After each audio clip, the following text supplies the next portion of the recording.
And one very fundamental Dhamma is actually joy and happiness. And when people, particularly in the West, when they first encounter the Buddha's teaching, they often hear first about Four Noble Truths, and the first Noble Truth is suffering, dukkha. And then people often get the wrong idea that this is a kind of pessimistic religion, which is all about suffering. Not at all. Just look at the Buddha statues. Does the Buddha look like he suffers?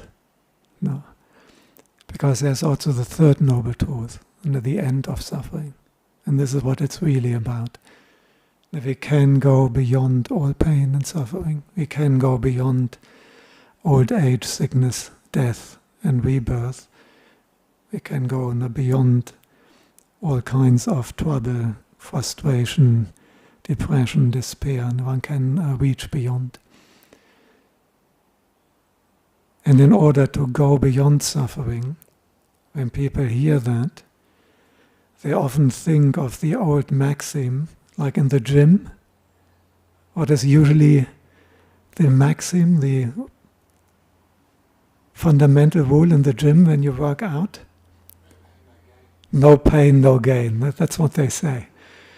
To really build up the big body, and they're like Arnie.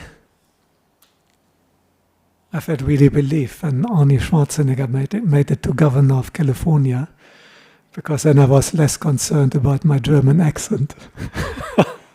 If he can make it to governor, then I can also cope with my German accent, talking with that. Strictly speaking, he has an Austrian accent, one can hear the difference. In the case, and if you want that kind of body, you usually have to push the weights till it hurts, else it will not be enough. And this is what they believed in the Buddha's time, before the Buddha, when he started.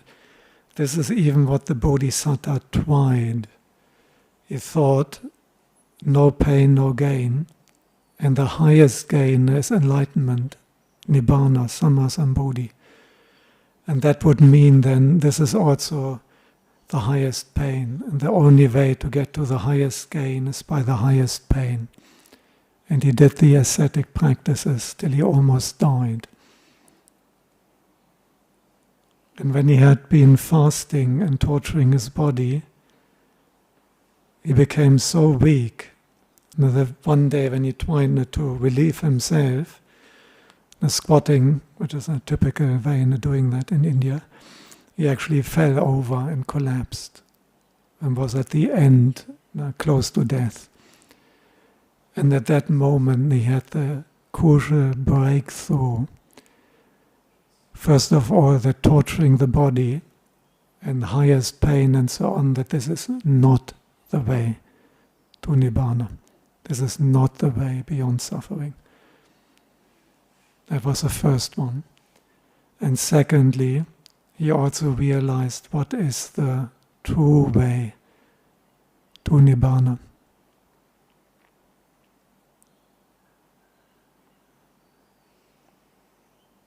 It's actually happiness. It's a wholesome happiness from samādhi in particular, from jhana. Because when he was lying there at the brink of death, a memory came up. He remembered an important event when he was a small child.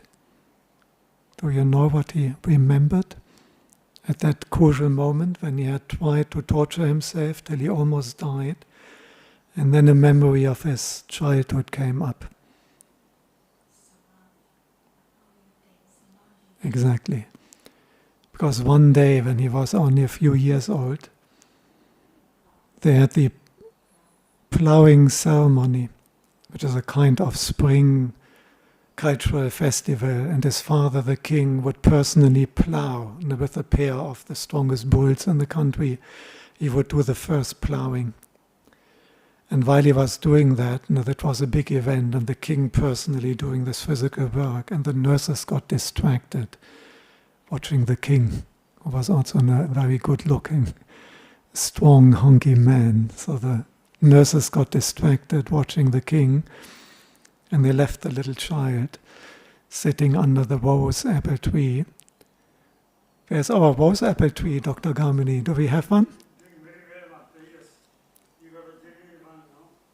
Where is he? Down the hill. If anyone wants to see the rose apple tree where that happened, Dr. Gamini can show you. We have one. Jumbo. There's a jumbo tree. Exactly. Yeah. This is what India is named after, Jambudvipa, the rose apple continent. And if you have difficulty with attaining deep samādhi, then try sitting under the jumbo tree. Maybe it works for you too. And when the Bodhisattva was left alone, he sat under the tree quite peacefully, and he spontaneously, due to his big parami and the practice in past lives, he spontaneously attained the first jhana, which is accompanied by rapture and bliss, by piti sukha. And at that crucial juncture, when he was almost dying now, that was a memory he got. And then the Bodhisattva asked himself, why was I afraid of that pleasure? That pleasure I experienced at that time had nothing to do with unwholesome things. It's not the pleasure you may have when you go hunting and you're shooting a big animal or you're fishing a big fish. Some people feel happiness from that. That's an unwholesome happiness from killing. It's nothing like this. And it's also not essential happiness. It's not the happiness from eating nice food, or from having a big party, or from listening to nice music, or watching an exciting movie. It is not essential happiness. It is a non-sensual, wholesome happiness from the mind unifying internally on a suitable meditation object. And then the Bodhisattva asked himself, could that may be the path to awakening? And the insight occurred to him, this happiness that is free from sensuality and free from unwholesome states, yes, this is the way to awakening. And then he decided that he had to eat more again, because he understood it's difficult, if the body is half dead, to actually attain deep samādhi. Body is too weakened to do that. And so he would not eat indulgent, but he would eat enough after that. And after practicing that, then he was ready to go to the Bodhi tree. And based on these jhanas, on that deep samādhi, and on the happiness coming from that, and later the equanimity, he could contemplate dependent origination, Four Noble Truths, and realize enlightenment. But it's so important not to get into the same trap like the Bodhisattva. Don't think no pain, no gain. The revolutionary teaching of the Buddha, which really blew their mind in ancient India, and which even nowadays the people sometimes don't get, Sukhena sukhang atigantabang. To attain happiness by means of happiness. It just sounds too good to be true. You don't have to suffer to gain that happiness, but you can use happiness to get even more happiness. But what we have to learn is to distinguish the different kinds of happiness. And this is also a satipatthana exercise, foundations of mindfulness. We also have one of these Dhamma tablets with Satipatthana Sutta. We will have one in Pali, one in translation. It's too long to get it all on one. But this is such a famous sutta, isn't it? You must have heard of Satipatthana, foundations of mindfulness. Very, very famous. But then I asked people, what is the second satipatthana out of 4. What is the second satipatthana? The second foundation of mindfulness. There are 4 of them. What is number 2? Vedana, feeling. And what do we have to mindfully observe and distinguish there? What do we have to mindfully know when we practice the second satipatthana? What are these feelings?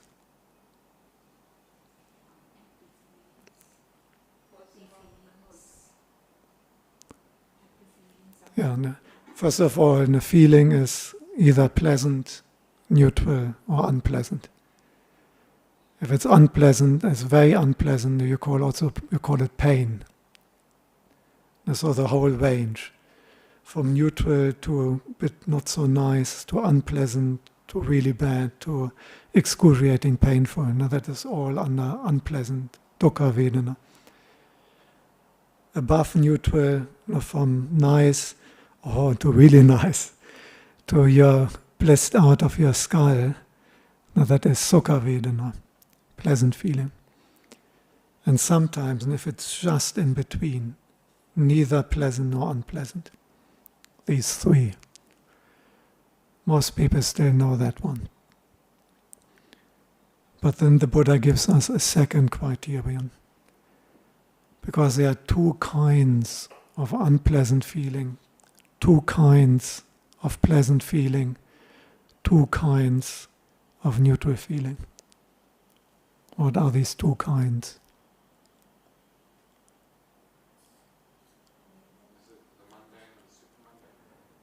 Almost, the worldly and the spiritual. The worldly and the spiritual. For example, pleasant feeling. You just had a nice meal, isn't it? Very good food, the Dhamma gave you, isn't it? Yeah. Amazing. People just bring it to share for free and give it away. Isn't that amazing? And what does it feel like, a nice meal in your stomach? Pleasant feeling, no? Unless you were overeating, then you may have an unpleasant one. But if you eat your favorite food and it's in your stomach, that's a pleasant feeling. Is that a worldly or a spiritual pleasant feeling? It's worldly, no? It's just sensual. There's a sensual pleasant feeling. Samādhi, the Buddha calls it. Fleshly, connected with sensuality, is nothing refined or noble or special about that. But maybe when you prepared the food, not when you were eating it, but you prepared the food and then you offered it here. Was there maybe a feeling when you were making the offering of the food? What was the feeling there when you offered food to the Sangha? Yeah, but which kind of spiritual? Sukha, no? It's pleasant. To practice dana, to give, is actually a pleasant feeling. And again, you can try that out. You don't have to take that on just believe. But do something good for someone else, and what does it feel like for yourself? Making someone a gift, and then you see them so happy and surprised, it feels good. No? Feeding an animal, sometimes I feed some carrots to the horses here, it feels really good. But this is not a sensual feeling. If you do something good to others, if you practice generosity, that is already in a kind of nirāmisa, more like spiritual feeling, a pleasant one.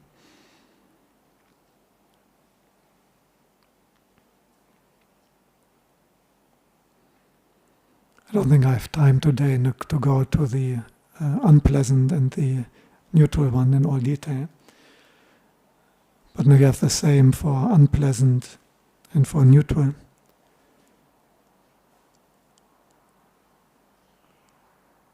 For example, once you have digested the nice food you have in your tummy now, and your tummy is empty, in the evening,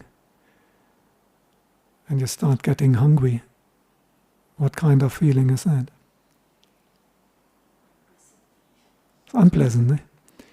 Is it a spiritual or a fleshly, worldly, sensual? It's worldly, yeah. There's nothing much spiritual about that. Exactly. On the other hand, there's somebody in your family may be dying.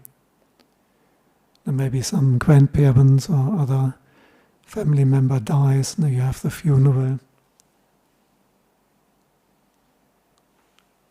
And then you feel very upset.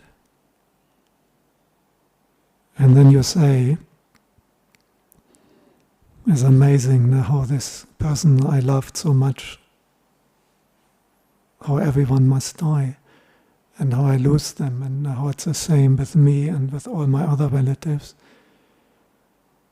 And everyone will have to die. So let me practice the Dhamma.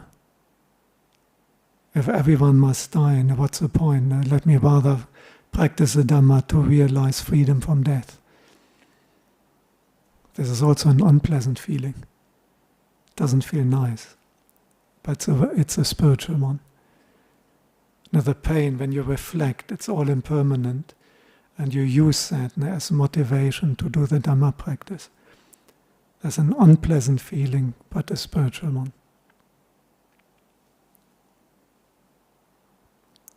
In terms of neutral feeling, you may have had a big meal and now you're a little bit tired, and someone tells you about some elderly relative. Now they're in the hospital and they feel lonely, but you just feel lazy and I can't bother. I'm not interested in visiting them. I have a good nap. Neutral feeling. Don't care, don't bother. Now, this is a kind of neutral feeling that comes from ignorance. It's not the spiritual one. It's a worldly one based on ignorance, like a water buffalo. Now, they're quite equanimous, as long as they have some water and some hay at least. There's equanimity of the water buffalo. But if you reflect, maybe someone is provoking you,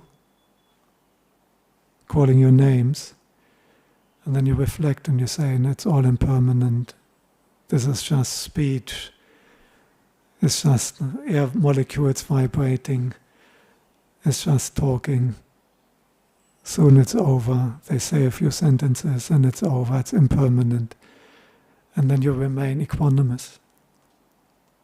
This is the spiritual equanimity. But getting back to the important one, the spiritual one, in particular the spiritual happiness, because that is the one we have to actively develop.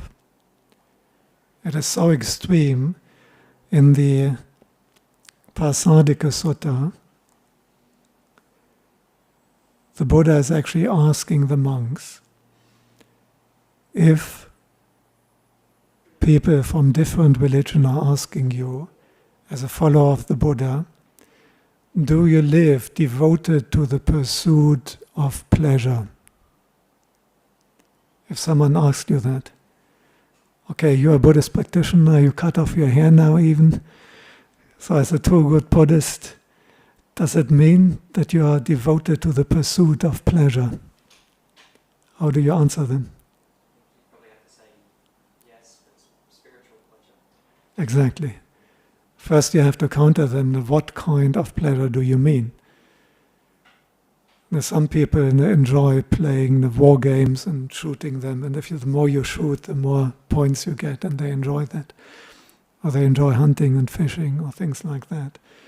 Or they're watching the war in Ukraine or in Palestine, and they are on one side, and then they feel very happy if they see the drone is striking the other side and killing people. It's not that kind of pleasure. That is evil pleasure, we don't mean that. Some people feel very happy when they get sloshed out and drugged out. It's not that kind of pleasure. Some people are very happy when they successfully do a shoplift, pinching some expensive shoes from the shop. You don't get caught. Some people feel happy. It's not that kind of pleasure. Or people feel happy from partying, from indulging, drinking, celebrating, music. It's not that kind of pleasure. But when we are talking about the spiritual pleasure, the pleasure from samādhi in particular, from jhana, the rapture and bliss from that. But even below that level, the joy and happiness you get from being a good person by keeping precepts, the joy and happiness you get from being a good person by giving something, by being generous, by supporting the Sangha. That kind of pleasure we actually do live devoted to develop that particular kind of happiness. And nowadays, when you can go into the scriptures with the computer program, the one I'm often use on the computer is, I forgot the name. On my mobile it's called Android Tipitaka. What is the name of that program? The Pali, digital Pali reader. Yeah, digital Pali reader. Then you can just put in a single Pali term and then it shows you all the references in a list. And just put in sukha. Sukha is Pali for happiness. And you would be amazed how many references you get. It's all over the teaching of the Buddha. Just put in piti, rapture, and you'd be amazed how many references, how often the Buddha talks about rapture. Just put in pamodja, gladness, bop, and you'll be amazed how many references, how important part that is of the Buddha's teaching. Because that is a way of abandoning the essential happiness. You may have tried yourself to abandon maybe some indulgence food or some other stuff which makes you feel pleasant, but you have noticed it's not good for you. Did you all have that experience? Some food, some sweets, some activities, some stuff which you really find so nice, but you notice it's actually no good. Big bad side effects. Someone has noticed it? Yes. And have you noticed it's not easy to abandon that? It's difficult. It feels like it brings on more suffering because you have to let go of some happiness, isn't it? This is why the Buddha recommended you have to develop the wholesome happiness to substitute it. Because we need some happiness. Very few people will have the willpower to just keep trucking with their Dhamma practice if there's no happiness, if it's only letting go of sensual happiness and no other happiness coming in. That would be so difficult. This is why the Buddha recommends develop the good happiness, the wholesome one, the non-worldly one, the spiritual happiness. Develop that. And the more you have from that happiness, the more you can let go of the sensual happiness. Because you have something other happiness, you have some other form of happiness. You don't have to let go of happiness, you only have to substitute. That's the trick. That's so important. And that's the very first beginning, the fundamentals of Dhamma practice.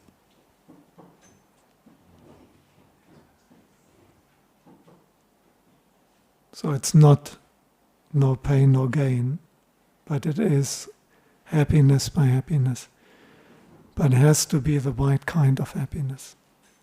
The happiness from giving, from being generous. And just try it out and practice that second satipatthana. For example, when you do the offerings here, check it out, what does it feel like? When you listen to chanting or when you bow, what does it feel like to bow to the Buddha? It can feel really, really good. And that is obviously, again, that spiritual happiness.